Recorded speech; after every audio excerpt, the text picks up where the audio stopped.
A shovel was the weapon in another bizarre violent crime, the nearly fatal beating of an Albuquerque teen in her own house. The mysterious, murderous intruder who attacked that girl nearly 5 years ago has never been caught. But on tonight's special assignment, News 13's Kim Holland reports detectives have an ace in the hole as they continue to look for him. That house, it haunts me. They took away our life.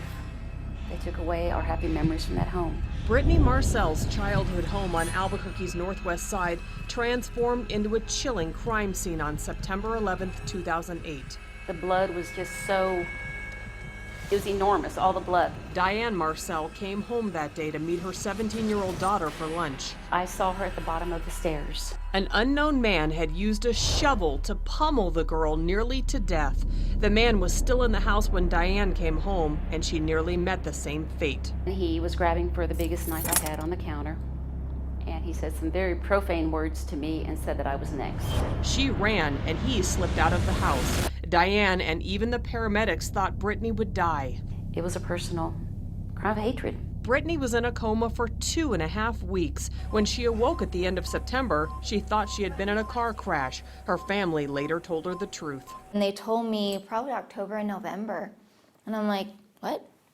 It's like, is that why I have the indentation on my head? They're like, yeah.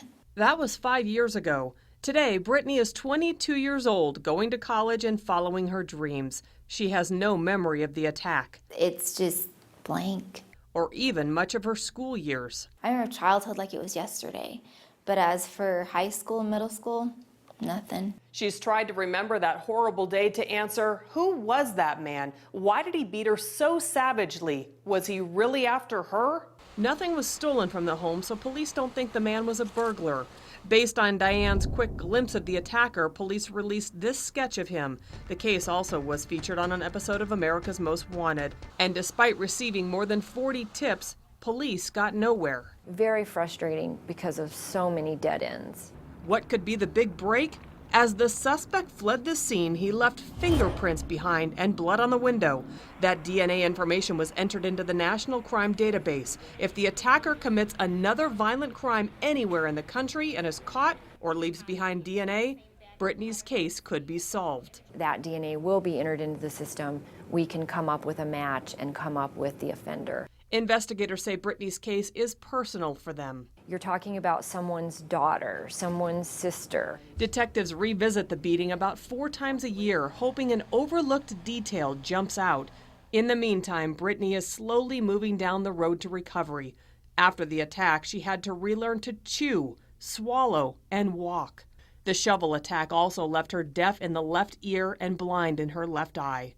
Intense rehab and more than a dozen surgeries are helping to bring back Brittany's infectious smile. One day, she hopes nobody notices her disabilities and limitations. And it hurts. Somebody would do this to your child, or whether it was meant for her, or it just, nobody deserves what she went through. The physical scars may heal, but not the emotional ones. Brittany still lives in fear. Because I'm afraid that this guy is going to come again, and this time I'll be done. I won't be here anymore. Brittany and her mother live far away from the house that still haunts them. Finding her attacker would quiet some of her nightmares. You forgive and you move on, is what it is. As long as he's caught and he's served for the time, for whatever he did, I'm okay with that.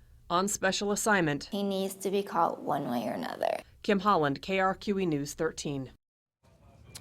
He does need to be caught. The reward for the capture of Brittany Marcel's attacker is still more than $30,000.